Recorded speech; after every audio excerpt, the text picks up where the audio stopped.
નમસ્કાર વિદ્યાર્થી મિત્રો, ભાગ 2 એસપીની અંદર આજે આપણે પાઠ 1થી વિકલ્પવાળા પ્રશ્નો પુસ્તક આધારિત શરૂઆત કરશું।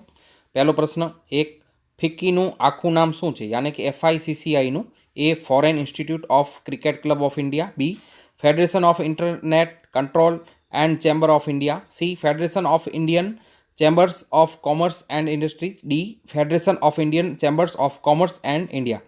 પ્રશ્ન નંબર 2, સહકારી મંડળીની સેક્રેટરી તરીકે કોણ હોય છે? એ સ્ટાર ક્રેડિટ કોઓપરેટિવ સોસાયટીના સેક્રેટરી, બી મજૂર મંડળના સેક્રેટરી, સી વેપારી મંડળના સેક્રેટરી, ડી શૈક્ષણિક સંસ્થાના સેક્રેટરી। ત્રીજો પ્રશ્ન, વિભાગીય સેક્રેટરી તરીકેની નિમણૂક કોની કરવામાં આવે છે? એ રાજદૂત કાર્યાલયના સેક્રેટરી, બી મંડળના સેક્રેટરી, સી ક્લબના સેક્રેટરી અને ડી સનદી અધિકારી। વિદ્યાર્થી મિત્રો, આપને જવાબ માટે 10 સેકન્ડનું ટાઈમ આપવામાં આવશે। એમાં આપ જવાબ વિચારી શકો છો અને આપ આપના જવાબ ટેલી કરી શકો છો।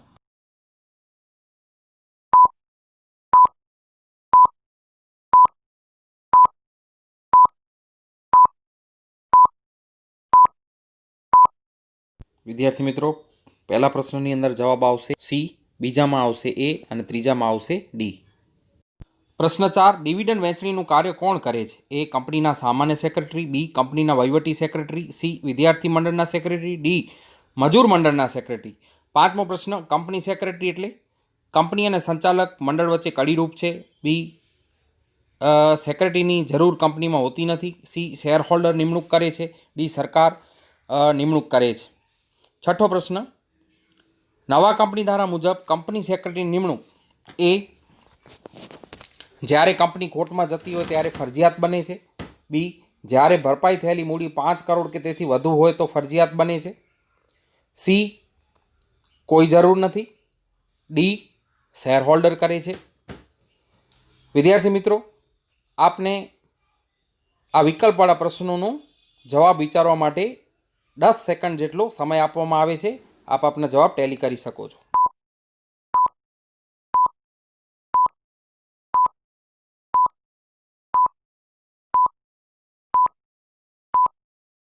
વિદ્યાર્થી મિત્રો, ચોથા પ્રશ્નમાં જવાબ આવશે એ કંપનીના સામાન્ય સેક્રેટરી, પાંચમામાં જવાબ આવશે એ કંપની અને સંચાલક મંડળ વચ્ચે કડીરૂપ છે, છઠ્ઠા પ્રશ્નનો જવાબ આવશે બી જ્યારે ભરપાઈ થયેલી મૂડી 5 કરોડ કે તેથી વધુ હોય તો ફરજિયાત બને છે। પાઠ 2, પહેલો પ્રશ્ન, કંપની ધારામાં ચાવીરૂપ સંચાલકીય વ્યક્તિમાં કેટલી વ્યક્તિઓનો સમાવેશ કરવામાં આવ્યો છે? એ 2, બી 5, સી 3, ડી 4। પ્રશ્ન નંબર 2, સેક્રેટરી તરીકે કોની નિમણૂક થઈ શકે? એ ભાગીદારી પેઢી, બી જીવંત વ્યક્તિ, સી કંપની, ડી સહકારી મંડળી। ત્રીજો પ્રશ્ન, કંપની સેક્રેટરીની નિમણૂક માટે નીચેનામાંથી કયું ફોર્મ કંપની રજિસ્ટ્રાર પાસે નોંધાવવું પડે?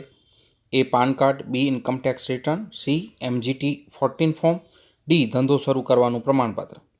ચોથો પ્રશ્ન, કંપની સેક્રેટરીની નિમણૂક કયા ફરજિયાત છે? એ જેની ભરપાઈ થયેલી મૂડી ₹50 લાખ હોય, બી જેની ભરપાઈ થયેલી મૂડી ₹2 કરોડ હોય, સી જેની ભરપાઈ થયેલી મૂડી ₹5 કરોડ અથવા તેથી વધુ, ડી જેની ભરપાઈ થયેલી મૂડી ₹1 કરોડ હોય। વિદ્યાર્થી મિત્રો, આ પ્રશ્નોના જવાબ વિચારી શકો છો। એના માટે તમને 10 સેકન્ડનો સમય આપવામાં આવે છે।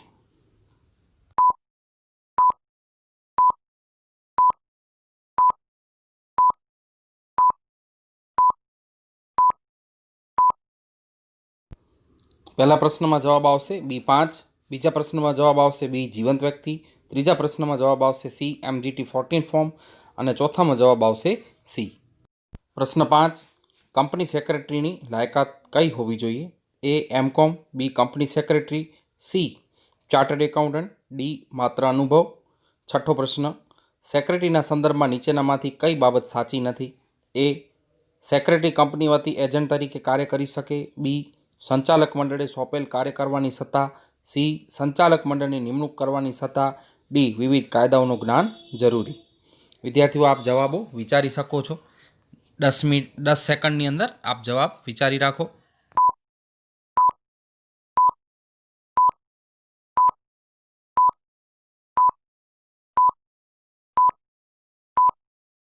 પાંચમા પ્રશ્નમાં જવાબ આવશે બી કંપની સેક્રેટરી, છઠ્ઠામાં જવાબ આવશે સી સંચાલક મંડળની નિમણૂક કરવાની સત્તા। પાઠ 3નો પહેલો પ્રશ્ન, નીચેનામાંથી કઈ બાબત કંપનીની લાક્ષણિકતા નથી? એ સ્વતંત્ર વ્યક્તિત્વ, બી સભ્યોની મર્યાદિત જવાબદારી, સી કાયમી અસ્તિત્વ, ડી મેટ્રો શહેરમાં મુખ્ય ઓફિસ. પ્રશ્ન નંબર 2, નીચેનામાંથી કયો દસ્તાવેજ કંપનીની નોંધણી કરાવતી વખતે કંપની રજિસ્ટ્રારને આપવો જરૂરી નથી? એ નિયમનપત્ર, બી સંચાલકોની યાદી, સી આવેદનપત્ર, ડી નફા નુકસાન અંગેની વિગત. પ્રશ્ન નંબર 3, વૈચારિક ખ્યાલની શક્યતાઓ કોના દ્વારા તપાસવામાં આવે છે? એ સંચાલકો, બી શેર હોલ્ડરો, સી એડવોકેટ, ડી નિષ્ણાતો. વિદ્યાર્થીઓ, આપને જવાબો વિચારવા માટે 10 સેકન્ડ જેટલો સમય છે. આપ જવાબો વિચારી શકો છો.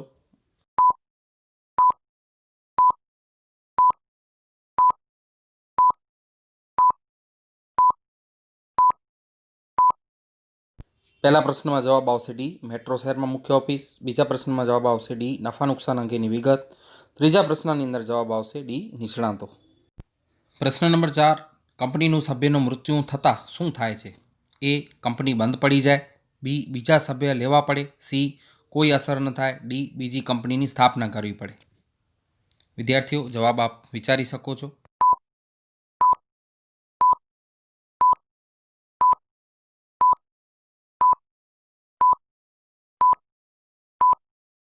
જવાબ આવશે કોઈ અસર ન થાય.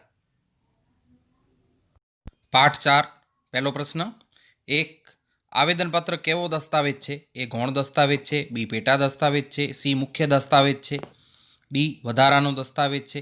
પ્રશ્ન નંબર 2, કંપનીના નામના સંબંધમાં નીચેનામાંથી કઈ બાબત સાચી નથી?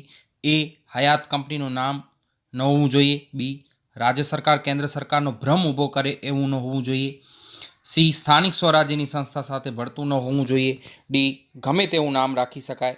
ત્રીજો પ્રશ્ન છે, આવેદનપત્રના સંદર્ભમાં નીચેની કઈ બાબત ખોટી છે? એ આવેદનપત્ર મૂળભૂત દસ્તાવેજ છે, બી રજિસ્ટર ઓફિસની માહિતી આપે છે, સી કંપનીના આંતરિક વહીવટ અંગેની બાબતોનો સમાવેશ થાય છે, ડી કંપનીનું ધ્યેય સ્પષ્ટ કરે છે. વિદ્યાર્થી મિત્રો, આપણે 10 સેકન્ડની અંદર જવાબ વિચારવાનું છે.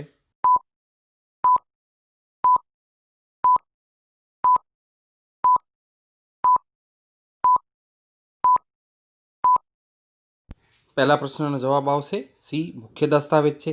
બીજા પ્રશ્નનો જવાબ આવશે ડી ગમે તેવું નામ રાખી શકાય. ત્રીજા પ્રશ્નનો જવાબ આવશે કંપનીના આંતરિક વહીવટ અંગેની બાબતોનો સમાવેશ થાય છે.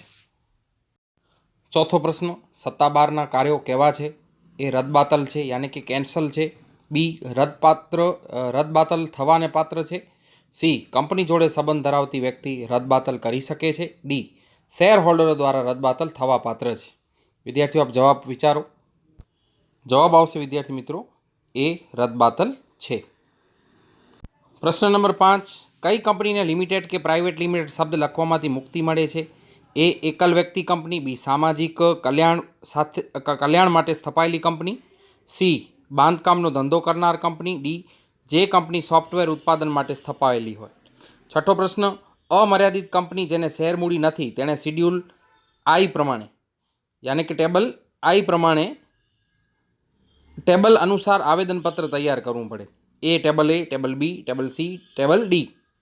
સાતમો પ્રશ્ન છે, નામની કલમમાં ફેરફાર કરવા અંગે મધ્ય સરકારની મંજૂરી લીધાના કેટલા દિવસમાં કંપની રજિસ્ટ્રારને જણાવવું પડે? એ 15, બી 90, સી 30, ડી 60. વિદ્યાર્થીઓ, આપ જવાબ વિચારી શકો છો.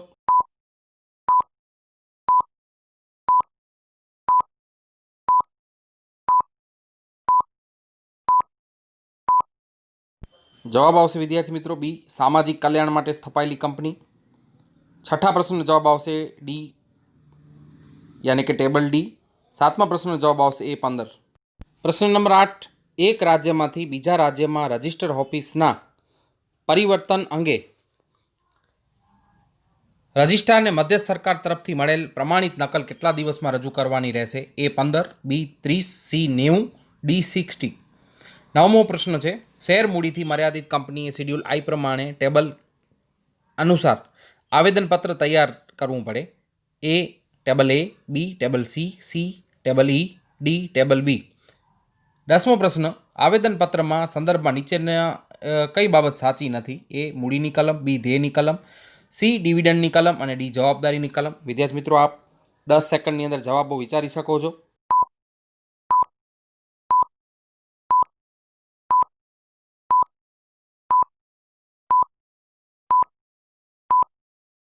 વિદ્યાર્થી મિત્રો જવાબ આવશે 8મા પ્રશ્નમાં બી 30, 9મા પ્રશ્નમાં એ ટેબલ એ અને 10મા પ્રશ્નની અંદર જવાબ આવશે સી ડિવિડન્ડની કલમ.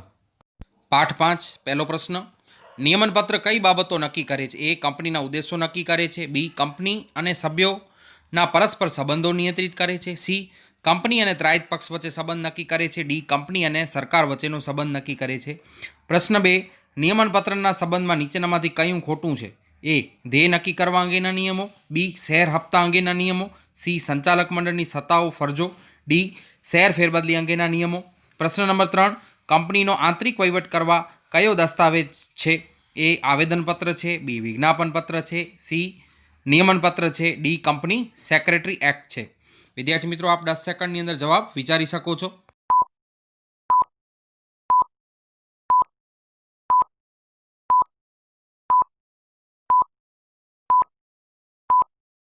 પહેલા પ્રશ્નનો જવાબ આવશે બી કંપની અને સભ્યોના પરસ્પર સંબંધો નિયંત્રિત કરે છે. પ્રશ્ન 2માં એ ધ્યેય નક્કી કરવા અંગેના નિયમો. ત્રીજો પ્રશ્ન છે સી નિયમનપત્ર છે. પ્રશ્ન 4, કંપનીને વ્યક્તિત્વ કેવી રીતે મળે છે? એ સ્વયંભૂ છે, બી રજિસ્ટ્રાર પાસે જરૂરી દસ્તાવેજો નોંધાવીને કાયદાકીય સ્વરૂપ મળે છે, સી શેર હોલ્ડર દ્વારા મળે છે, ડી સંચાલક મંડળ દ્વારા મળે છે. 5મો પ્રશ્ન, અમર્યાદિત જવાબદારીવાળી કંપની જેમાં શેર મૂડી ન હોય તેને કયું નિયમનપત્ર લાગુ પડે? Table I, table H, table F, table J. 6થો પ્રશ્ન છે, ખાનગી કંપનીના શેરની ફેરબદલી એ સ્વતંત્ર હોય છે, બી સભ્યો અંદરો અંદર કરી શકે, સી પર નિયંત્રણ મૂકવામાં આવે છે અને ડી કરી જ ન શકાય. 7મો પ્રશ્ન, શેર મૂડીથી અમર્યાદિત જવાબદારીવાળી કંપનીને કયું નિયમનપત્ર લાગુ પડે છે? Table I, table F, table જી કે ટેબલ એચ. વિદ્યાર્થીઓ આપ જવાબ વિચારી શકો છો.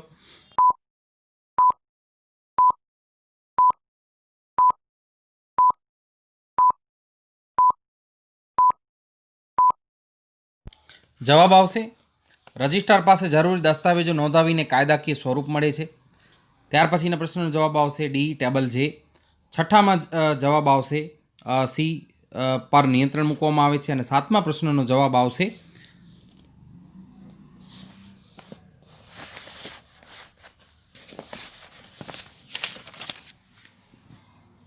ટેબલ આઈ. પ્રશ્ન નંબર 8, આંતરિક વહીવટનો સિદ્ધાંત એટલે? એ જેમાં શેર હોલ્ડરને ખબર હોય કે કંપનીમાં શું ચાલે છે, બી જેમાં સંચાલક મંડળને ખબર હોય કે કંપનીમાં કેવી રીતે સંચાલન થાય છે, સી જેમાં કર્મચારીને ખબર છે કે કંપનીમાં વહીવટ વ્યવસ્થિત ચાલે છે, ડી જેમાં ત્રાહિત પક્ષ માની લે છે કે કંપનીનો આંતરિક વહીવટ નિયમિત અને વ્યવસ્થિત ચાલે છે. પ્રશ્ન નંબર 9, બાંયધરીથી મર્યાદિત જવાબદારીવાળી કંપની કે જેણે શેર બહાર ન પાડેલ હોય તેવી કંપનીને કયો નિયમનપત્ર લાગુ પડે? ટેબલ જી, ટેબલ એચ, ટેબલ આઈ કે ટેબલ જે. 10મો પ્રશ્ન, શેર દ્વારા મર્યાદિત કંપની માટે કયો નિયમનપત્ર લાગુ પડે છે? Table F, table G, table I, table H.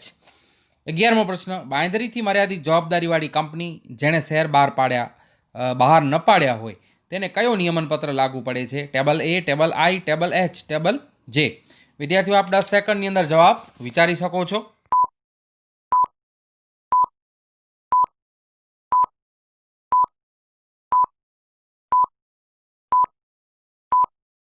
વિદ્યાર્થી મિત્રો જવાબ આવશે 8મા પ્રશ્નમાં ડી, 9મા પ્રશ્નમાં બી આવશે, 10મા પ્રશ્નમાં એ આવશે અને 11મા પ્રશ્નની અંદર જવાબ સી આવશે.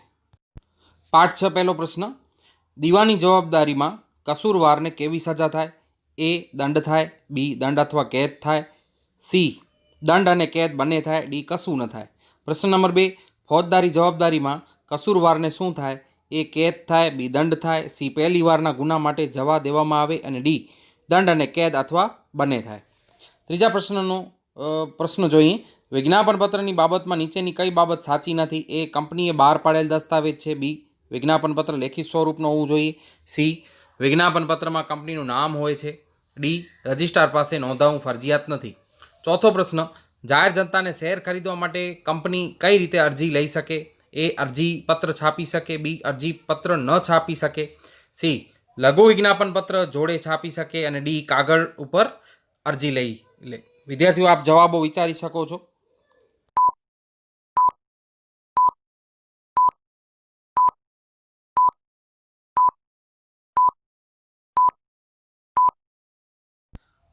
પહેલા પ્રશ્નમાં જવાબ આવશે ડી કશું ન થાય, બીજા પ્રશ્નમાં જવાબ આવશે ડી દંડ અને કેદ અથવા બંને થાય, ત્રીજામાં જવાબ આવશે ડી રજિસ્ટ્રાર પાસે નોંધાવવું ફરજિયાત નથી, ચોથામાં જવાબ આવશે સી લઘુ વિજ્ઞાપન પત્ર જોડે છાપી શકે.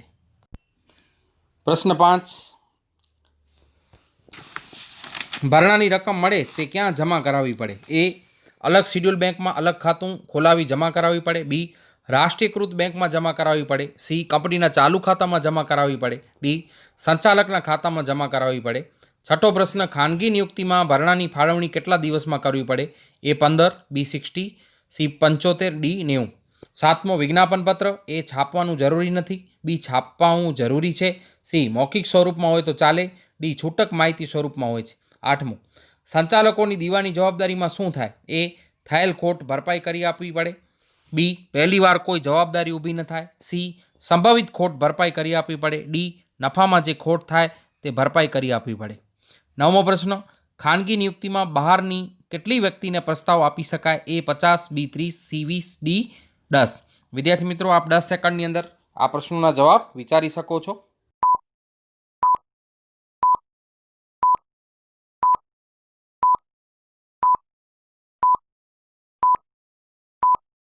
પ્રશ્ન 5ની અંદર જવાબ આવશે એ અલગ શિડ્યુલ બેંકમાં અલગ ખાતું ખોલાવી જમા કરાવવી પડે. છઠ્ઠા પ્રશ્નમાં બી 60, સાતમા પ્રશ્નમાં બી છપાવવું જરૂરી છે, આઠમામાં આવશે એ થયેલ ખોટ ભરપાઈ કરી આપવી પડે અને નવમાનો જવાબ આવશે એ 50. પાઠ 7, પહેલો પ્રશ્ન, કંપની તેના એકઠા થયેલા નફામાંથી કોઈ પણ અવેજ વગર વર્તમાન શેરહોલ્ડરને પ્રમાણસર આપવામાં આવતા વધારાના શેરોને શું કહેવાય? A equity share, B preference share, C bonus share, D હકના શેર. પ્રશ્ન 2, ઇક્વિટી શેરના સંદર્ભમાં નીચેનામાંથી કઈ બાબત સાચી નથી? એ મતાધિકારનો હક, બી ડિવિડન્ડમાં પ્રથમ હક, સી સામાન્ય સભામાં હાજર રહેવાનો હક, ડી બોનસ શેર મેળવવાનો હક. ત્રીજો પ્રશ્ન, કંપનીને પોતાની મૂડી ઊભી કરવા કાયદા મુજબ શું કરવું પડે? એ આવેદનપત્ર બહાર પાડવું પડે, બી વિજ્ઞાપન પત્ર બહાર પાડવું પડે, સી નિયમનપત્ર બહાર પાડવું પડે, ડી શેર પ્રમાણપત્ર બહાર પાડવું પડે. ચોથો પ્રશ્ન, એનઆરઆઈનું પૂર્ણ સ્વરૂપ આપો.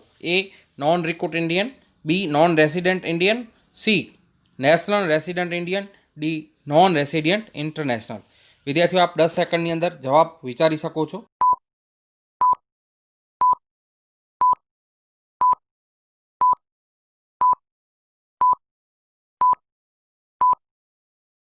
પહેલા પ્રશ્નમાં જવાબ આવશે સી બોનસ શેર, બીજા પ્રશ્નમાં જવાબ આવશે બી ડિવિડન્ડમાં પ્રથમ હક, ત્રીજામાં જવાબ આવશે બી વિજ્ઞાપન પત્ર બહાર પાડવું પડે અને ચોથા પ્રશ્નમાં જવાબ આવશે નોન રેસિડન્ટ ઇન્ડિયન. પ્રશ્ન 5, શેર એ કયા પ્રકારની મિલકત છે? એ કાયમી, બી જંગમ, સી અદ્રશ્ય, ડી અવાસ્તવિક. છઠ્ઠો પ્રશ્ન છે એનએસડીએલનું પૂર્ણ સ્વરૂપ આપો. A national security depository limited, B non security depository limited, C national security disaster limited, D national security department limited. સાતમો પ્રશ્ન, કંપનીના સંચાલકો તેમજ કર્મચારીઓને વટાવ અથવા રોકડ અવેજ વગર આપવામાં આવતા શેરને શું કહેવાય? A equity share, B bonus share, C sweat equity share, D હકના શેર.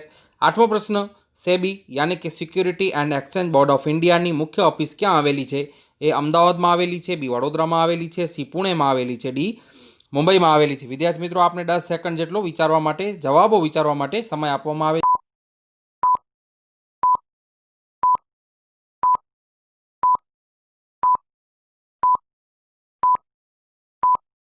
વિદ્યાર્થી મિત્રો, જવાબ આવશે પાંચમામાં બી જંગમ, છઠ્ઠામાં એ, સાતમામાં સી સ્વેટ ઇક્વિટી શેર અને આઠમા પ્રશ્નની અંદર જવાબ આવશે ડી મુંબઈમાં આવેલી છે.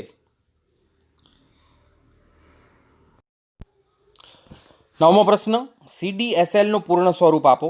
એ central defence services India limited, B central direct services India limited, C central depository services India limited, D central department services India limited.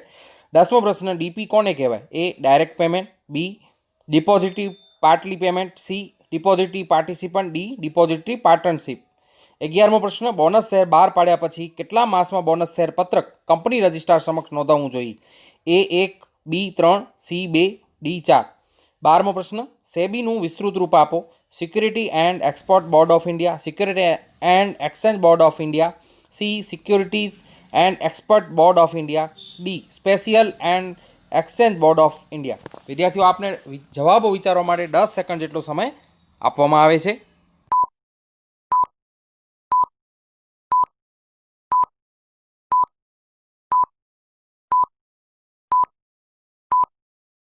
નવમા પ્રશ્નમાં જવાબ આવશે C central depository services India limited. 10મામાં આવશે સી ડિપોઝિટરી પાર્ટિસિપન્ટ. 11મામાં A એક આવશે અને 12માનો જવાબ આવશે B security and exchange board of India. વિદ્યાર્થી મિત્રો, આપણા અહીં વિકલ્પવાળા પ્રશ્નો પૂરા થાય છે. અસ્તુ.